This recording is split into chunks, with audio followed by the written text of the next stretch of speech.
안녕하세요. 기태형입니다. 우리 벌써 6차 시 수업이죠. 교재 141쪽 펴시면 되고요. 정철에 이제 가사들이 쭉 나옵니다. 먼저 관동 별곡 이렇게 해서 나와 있죠.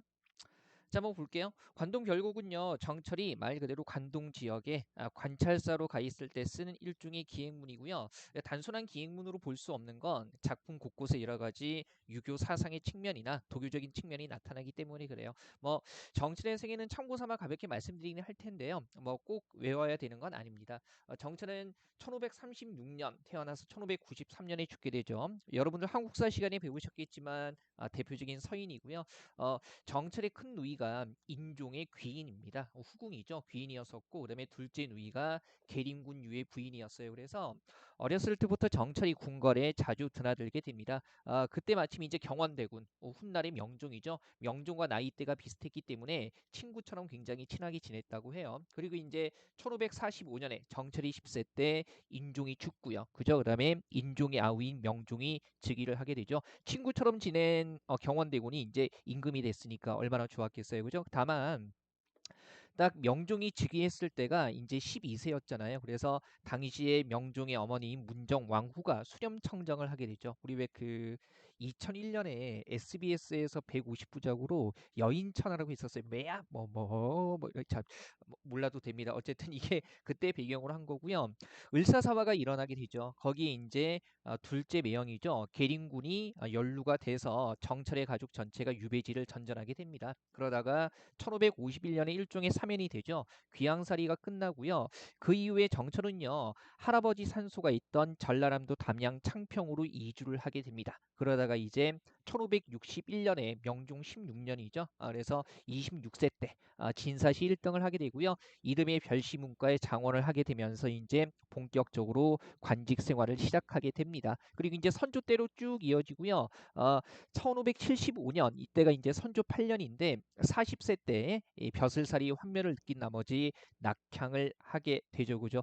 정철은 거의 선조의 남자입니다. 그래서 명종 때의 친문도 굉장히 크게 작용을 했겠죠. 뭐 선조 때 이제 관직이 있으면서 내가 뭐 명종하고 어이 사우나도 가고 뭐 밥도 먹고 다 했어 막 이러면서 이제 굉장히 친해졌을 겁니다. 이건 상상이고요. 역사적인 근거는 없습니다. 자, 그러다가 낙향한 이후에 이 1578년 정철이 43세 때예요. 선조 11년 때에 다시 조정에 들어가서 이제 승지가 되고요. 다만 그때 진도 군수 이수의 뇌물 사건이 발생하게 되는데 이수의 편을 들다가 동인들의 탄핵을 받아서 다시 낙향을 하게 돼요. 그랬다가 이제 45세 때 1580년이죠.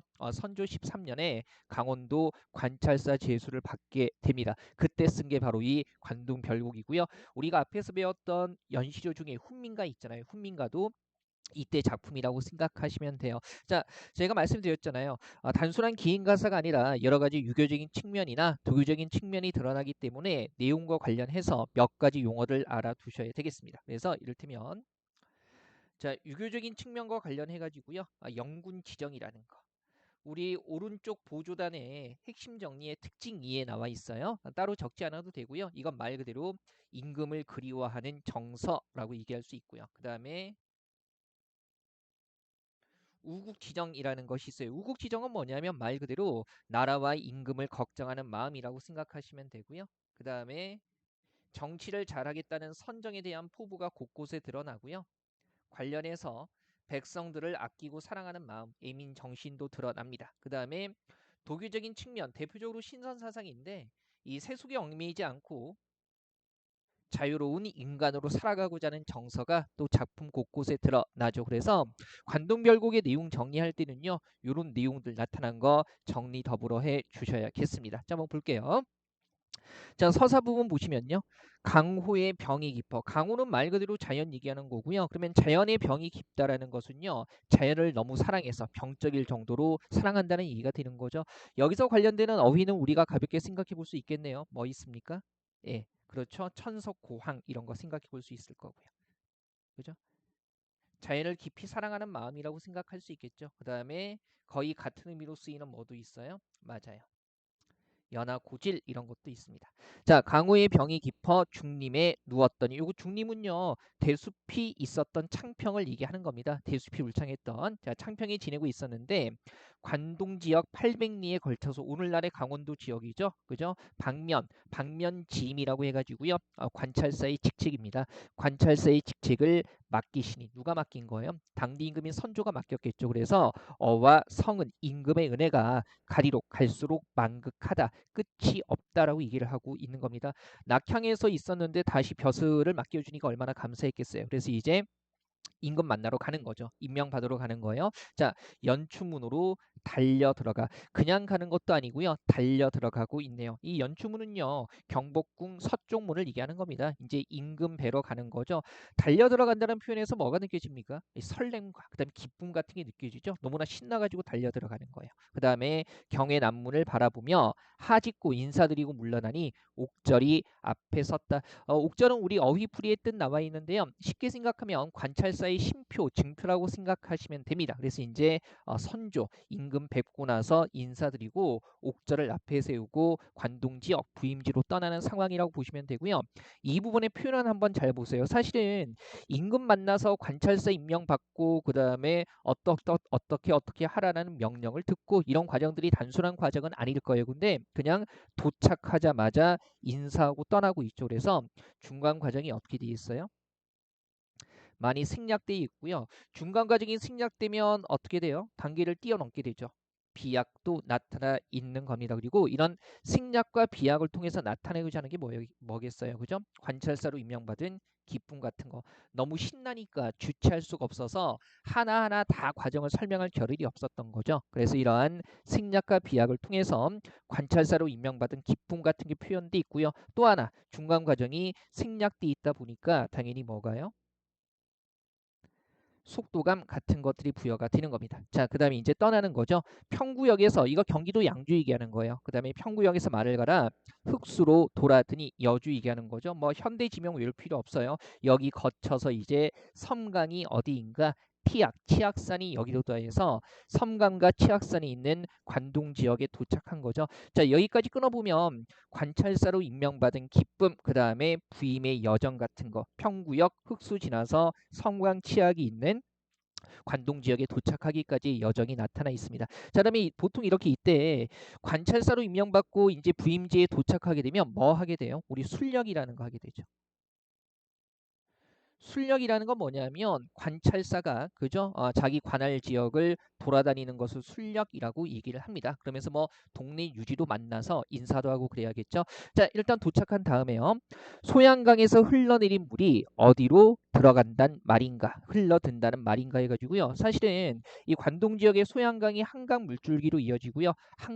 한양이 있고요. 거기 임금 있잖아요. 부임지에 와서도 임금을 잊지 않았다는 것이 드러나는 거죠. 자, 임금을 그리워하는 마음 이런 거 뭐라고 해요? 연군지정이라고 이야기를 하고요. 자, 그다음에 고신거국에 우리 고신은요 말 그대로 외로운 신하인데 임금 곁에 있지 않은 신하를 고신이라고 합니다. 그래서 이제 거국 임금 곁을 떠나는 외로운 신하 정도로 보시면 돼요. 임금 곁을 떠나는 외로운 신하가 백발 흰머리가 하도 할시자 무슨 뜻입니까? 많기도 많구나 이렇게 되는 거죠. 왜 흰머리가 많겠어요? 걱정되니까. 그러면 어떤 정서 드러나죠? 그렇죠. 임금과 나라를 걱정하는 마음 우국지정이라는 것이 드러나고요.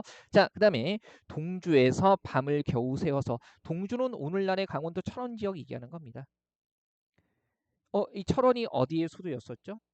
궁예가 세운 태bun국의 수도가 철원이죠. 그래서 아마 이 철원 지역에 가면 이 태bun국에 궁궐터가 남아 있었을 겁니다. 그래서 자, 일단 뒤에 연결돼요. 동주에서 밤을 겨우 새워서 북관정에 오르니 삼각산 한양이 있는 북한산이죠. 북한산의 제1봉이 가장 높은 봉우리가 함하면 뜻 살짝 주의하세요. 웬만하면 베리로다 보일 것도 같구나 해가지고요. 여전히 한양을 그리워합니다. 누구 있기 때문에? 임금이 있기 때문에 한양을 생각하는 거죠. 어떤 정서 드러납니까? 영군 지정 드러납니다. 이 공무원 국어 시험에서요. 관동별국이 출제가 되면 선택지에서 내용 파악할 때 영군 지정이나 우국 지정 같은 용어들이 잘 등장합니다. 그래서 의미 알아두셔야 되고요. 자, 그다음에 궁왕, 궁의 왕이죠. 궁의 왕 대궐터에 지금 어디 와 있어요? 철원에 와 있으니까 태bun국의 수도였던 철원에 와 있으니까 궁예왕 대궐터가 남아 있겠죠. 자, 궁예왕 대궐터에 까마귀 까치 오장만 지저귀니 그죠? 그 번성했던 것들은 다 사라지고요. 까마귀 까치만이 울부짖고 있을 뿐입니다. 자, 청고 흥망을 오랜 세월에 걸쳐서 흥하고 망하는 것을 오작 까마귀 까치 너희들이 아느냐 모르느냐 이렇게 얘기를 하고 있는 거죠. 여기서 느끼는 정서 우리가 생각을 해봐야 될 거예요. 한때 번성했던 그 궁궐터가 이제는 다 무너지고 까마귀 까치만 울고 있잖아요. 나라가 망해서 그런 거 아니겠습니까? 그래서 망한 나라를 보면서 하는 탄식해가지고요. 맥수지탄 이런 것들 생각해 볼 수 있을 거고요. 또 한편으로 생각해 보면 뭐 떠올릴 수 있습니까? 그렇죠? 인간의 부귀영화가 영원할 수 없다는 인생 무상 같은 것도 떠올렸겠죠. 그죠? 물론 우리가 앞에서 배웠던 서리지탄 같은 것도 떠올릴 수 있을 겁니다. 어휘는 뭐 다다익선이기는 하죠. 이 궁예의 왕이 정말 인기가 있었던 게 그 2000년부터 2002년 때까지죠. 이때 그 2000년에서 2002년까지 그죠? 이때 그 KBS에서 태조 왕건합니다. 그래서 이때 김영철 배우가 궁의 역할을 했었는데 인기가 있었죠. 이게 200부작이에요. 그래서 이제 2002년 2월에 끝나는데 2002년에 월드컵도 있었고요. 뭐 그 경험하지 못한 분들도 계시겠지만 저는 그때 빨간 티 입고 그 저기 응원하고 그랬었어요. 어쨌든 이때 그 궁의 열풍이 쉽게 사라지지 않습니다. 그래서 요때 또 그 16대 대선이 있었잖아요. 그래서 이 궁의 캐릭터를 등에 업고 당시 이제 그 기호 6번 아시는 분도 아실 텐데 당이 국태민한 호국당이라고 있어요. 그래서 김길수라는 분 이제 스스로는 스님이라고 하는데 한국 불교계에서는 우리와 관련 없다고 얘기했고요. 이 김길수란 분이 기호 6번으로 이제 출마를 하게 됩니다. 이 당시에 이제 대통령 포스터 붙었는데 그 포스터에 그 불심으로 대동단결 이렇게 해서 되게 황금색 장삼을 입고 이렇게 포스터 찍었었고요. 다만 이제 원래 대통령 선거 포스터에 낙서 같은 거 하면 안 되는데 이때 아마 초등학생들로 추정이 되죠. 이 기호 6번 김길수란 분 이 포스터에 모두 이렇게 막 안돼 그리고 궁예 안돼 그리고 막 궁예님 나라를 구해주세요 이런 낙서도 있고 그랬어요. 원래 낙서만 안 되는 건데 당연히 떨어졌고요. 2002년에는 이제 그 고 노무현 대통령이 당선됐던 해기도 합니다. 어쨌든 이 김길수라는 사람은요 이후에 사기 혐의로 감옥도 갔다 오고 해요. 그래서 참 이 2002년에 궁예 캐릭터를 등에 업고 이 저기 출마했던 그런 사람도 있었습니다. 자 어쨌든 요거 느낀다는 게 중요하고요. 그다음에 회양 내 이름이 회양 이곳의 이름이 이렇게 되는 거죠. 이곳의 회양이라는 이름이 이건 강원도 회양 지역을 얘기하는 거고요. 관동 지역의 마초와 마침 같구나. 마침 어디와 같냐 하면 맥락상 마침 중국 회양과 같구나 이렇게 얘기하고 있는 겁니다. 이 중국 회양에 어떤 얘기가 전해져 오냐면 이 중국 회양이요. 그죠? 이 한나라 때 중국 한나라 때 참고삼아 알아두시면 돼요. 급장유라는 사람이 다스렸던 곳인데 이 사람이 회양의 태수였어요. 근데 얼마나 잘 다스렸는지 사건 사고가 없어서 와치 회양 누워서 회양을 다스렸다고 얘기를 합니다. 그럼 이런 거죠. 자, 관동 지역의 회양을 보고 그죠? 급장유가 한나라 때 급장유가 잘 다스렸던 중국 회양과 이름이 같다는 걸 떠올리면서 자, 중국 회양 지역을 잘 다스렸던 급장유의 모습을 누굴 통해서 나를 통해 다시 아니 볼 것인가 다시 아니 볼 것인가 얘기를 하고 있는 거죠. 즉 이런 거죠. 자 관동 지역 회양을 중국의 회양을 잘 다스렸던 급장유처럼 나도 잘 다스리겠다 이런 얘기를 하고 있는 거죠. 말 그대로 뭘 밝히고 있는 겁니까? 잘 다스리겠다는 선정의 포부를 밝히는 부분이라고 생각하시면 되겠습니다. 자 여기까지가 서사이에요. 그래서 관내 순력과 선정의 포부를 밝히는 부분 이 관동별국이 좀 까다로운 게요. 중국의 고사나 한시 같은 것들이 곳곳에 인용돼 있기 때문에 그 맥락을 알아야만 내용 이해하는 게 가능하거든요. 그래서 뭐 구체적인 한시의 구절이라든가 작가 제목 그다음에 고사를 하나하나 다 암기할 필요는 없는데요. 내용 맥락 이해하는 차원에서 어느 정도는 아셔야겠습니다. 자 내용 정돈하고요. 자, 그다음에 142쪽입니다. 여기서부터 이제 본사가 시작되는데요. 본사 부분은요 크게 금강산을 돌아다니는 부분하고요. 그다음에 동해의 관동 팔경 중심으로 돌아다니는 부분으로 구성이 되어 있습니다. 자, 이 부분부터 기행문의 성격이 명확하게 두드러지는데 우리 왜 기행문이라고 하게 되면 항상 핵심이 되는 게 여정, 견문, 감상이죠. 그래서 이 축 중심으로 정리하시면 돼요. 어디 어디 가서 그다음에 보고 들은 것이 무엇이고 느낀 바가 무엇인가 이렇게 정돈을 하시면 되죠. 자, 3번 본사 1부분의 첫 번째 부분 한번 볼게요. 영중이 무사하고 영중 그러면 자기가 다스리는 가명안을 얘기하는 거죠. 가명안이 무사하고 그러면 왜 가명안이 무사하겠어요? 여기 다스리는 사람이 누굽니까? 자기잖아요. 그죠? 내가 잘 다스려서 그런 거 아니겠어요? 그래서 선정을 은근히 내가 정치를 잘했다는 것을 은근히 과시하고 있는 거죠. 자, 영중이 무사하고 시절이 3월일 때 화천에서 이어진 시냇물길이 풍악으로 뻗어 있다. 풍악은 금강산 얘기하는 겁니다. 우리의 금강산은요, 계절별로 명칭이 다르거든요. 봄에는 금강산, 여름에는 복례산, 가을에는 풍악산, 겨울에는 개굴산이라고 얘기를 합니다. 뭐 그냥 참고고요. 굳이 3월 봄인데 가을 명칭을 쓴 이유는 이렇게 생각해 볼 수 있겠죠. 봄이 되면 산들에 온갖 색깔의 꽃들이 피잖아요. 그래서 그 울긋불긋 꽃들이 핀 모습이 마치 가을의 단풍 든 모습을 또 연상하게 하기 때문에 굳이 가을 명칭이 풍악을 썼다 이렇게 생각해 볼 수가 있겠죠. 네, 행장을 다 떨치고 행장은 뭐예요? 여행할 때의 차림, 여행할 때의 물건이죠. 그러면 그런 것들을 다 떨치고 그랬으니까 행장을 간편히 한 겁니다. 간편히 하고 석경에 그죠? 돌길에 막대, 맥락상 지팡이겠죠. 지팡이를 짚고 배청동을 곁에 두고 어디 갔어요? 첫 번째 여정이네요. 만폭동에 들어가니 여정이고요. 그죠? 여정의 순서를 외울 필요는 없습니다. 하지만 현대어풀이 하면서 어디 어디 갔는지 확인할 수 있으면 되겠죠. 자, 만폭동에 들어가니 만폭동 뭡니까? 만개의 폭포가 있는 곳이니까 폭포 많겠네요. 그죠? 자, 갔더니 은 같은 무지개, 옥 같은 용의 꼬리 해가지고요. 폭포의 모습을 이렇게 얘기를 했을 겁니다. 그죠? 그래서 무지개는 여러 갈래로 떨어지는 폭포의 물줄기를 얘기하는 걸 거고요. 그 다음에 용의 꼬리는 굵고 길게 떨어지는 폭포의 물줄기를 얘기하는 거겠죠. 그래서 무지개가 곧 폭포고요. 용의 꼬리가 곧 폭포기 때문에 어떤 비유 쓰고 있죠? 은유. 그죠? 은유법 확인이 되고요. 그다음에 그 물줄기의 깨끗한 빛깔을 은 같다, 옥 같다. 옛날 고전 시가에서 이 은과 옥은요 흰색이 이미지고요. 주로 깨끗함을 형성할 때 많이 쓰입니다. 그래서 깨끗한 폭포의 물줄기를 은 같다, 옥 같다라고 얘기를 하고 있는 거죠. 뭐뭐 같다라는 표현 방식 보면 직유고요. 자, 그러면 이런 것도 보죠. 뭐 같은 뭐 같은 뭐 문장 구조 반복되죠. 대꾸법. 그리고 한번 보면 용이라는 건 우리가 실제하지 않는 동물이잖아요. 상상 속의 동물에 빗대고 있기 때문에 그죠? 비유가 참신하다라고 얘기할 수 있겠죠. 이 부분이 짧기는 한데요. 표현 방식 물어보는 걸로 공무원 시험에서 많이 응용이 되기 때문에 하나하나 짚어두시고요. 자, 다음에 섞고 돌며 뿜는 소리가 십리 밖까지 잦았으니 십리 밖까지 퍼졌으니 물소리가 엄청 크게 나는 거죠. 들을 때는 우레 완전히 천둥 소리고 자, 볼 때는 눈이로다라고 얘기를 하고 있네요. 볼 때는 흰 눈이다. 매우 깨끗하다는 얘기를 하고 있는 거겠죠. 이미지 쓰고 있네요. 그죠? 청각 이미지와 볼 때는 눈이다. 시각 이미지를 통해서요. 폭포의 우렁찬 소리와 그 다음에 물줄기의 깨끗함을 어떻게 구체화, 형상화하고 있습니다.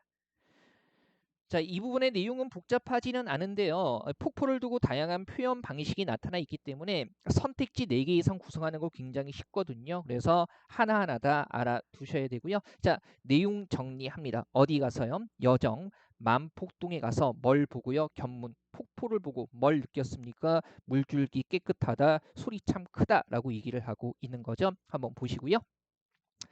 그다음에 4번 지문 한번 가볼게요. 자, 다음에 어디 갔습니까? 예, 금강대 갔네요. 여정이에요. 그죠?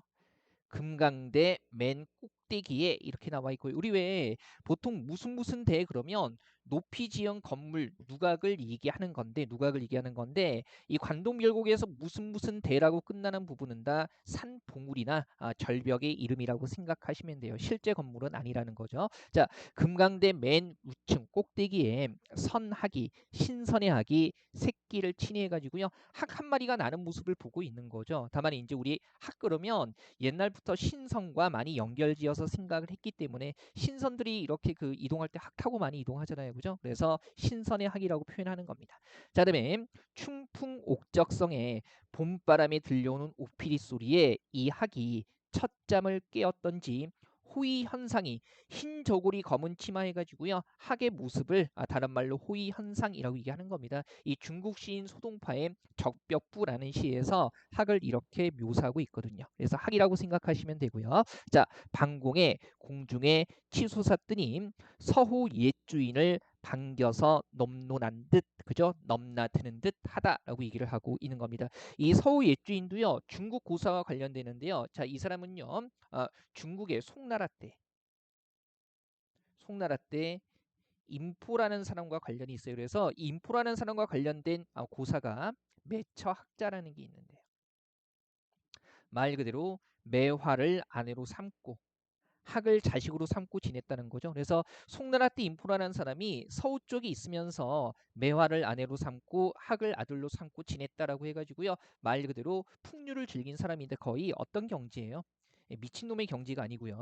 매화를 아내로 학을 자식으로 그래서 신선처럼 지냈던 사람이라고 생각할 수 있겠죠. 그럼 이런 겁니다.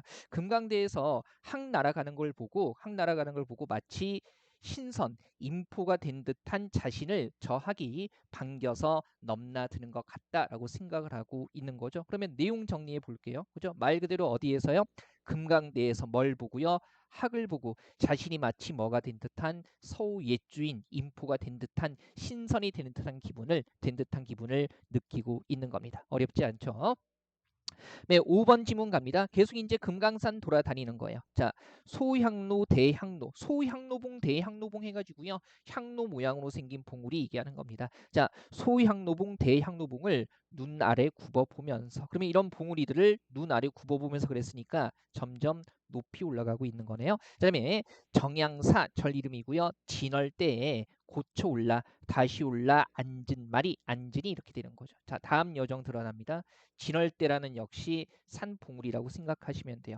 자, 여기에 다시 올라 앉으니 여산의 진면목이 그죠? 중국 여산의 참모습이 여기에서 어디에서요? 금강산 진월대에서 다 배나다. 자, 보이는구나라고 얘기를 하고 있는 거고요.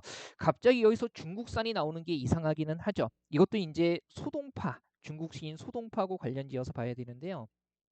소동파라는 사람이 이 제설인벽이라는 한시에서요. 한시로 당연히 이 시에서 불식 여산 진면목 지연신제 차산중이라고 해가지고요.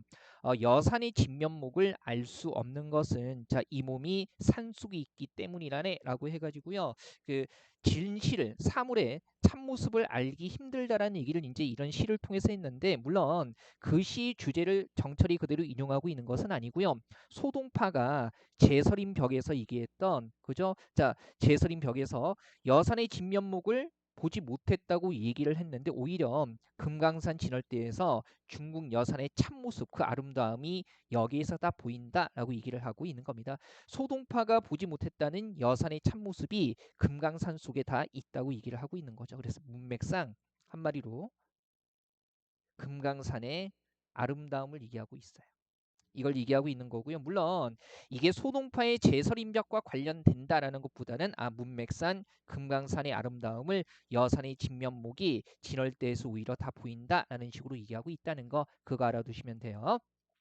그다음에 어와 조와웅 조물주가 헌사토 헌사할샤.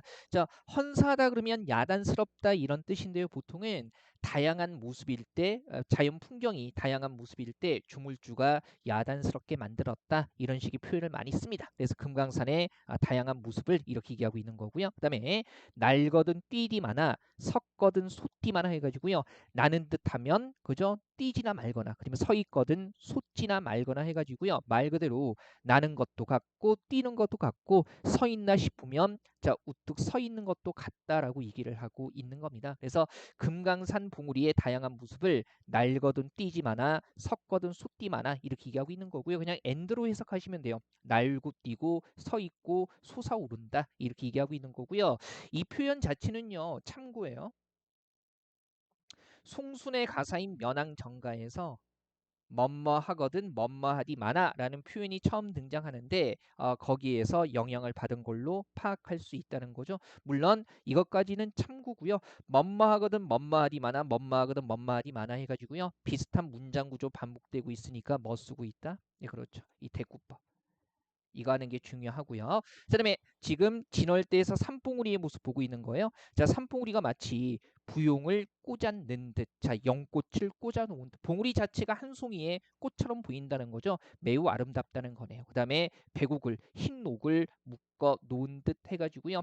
금강산 산봉우리의 아름다움을 연꽃과 백옥에 빗대서 얘기를 하고 있는 거죠. 그다음에 동명 동해를 박차는 듯 북극을 괴었는 듯. 산봉우리들이 원체 높게 솟아 있으니까 그죠? 하늘에 있는 북극성을 이 산봉우리들이 떠받치고 있는 듯하다라고 얘기를 하고 있는 거죠, 그죠? 자, 지금 산봉우리의 모습 묘사하고 있는 거고요.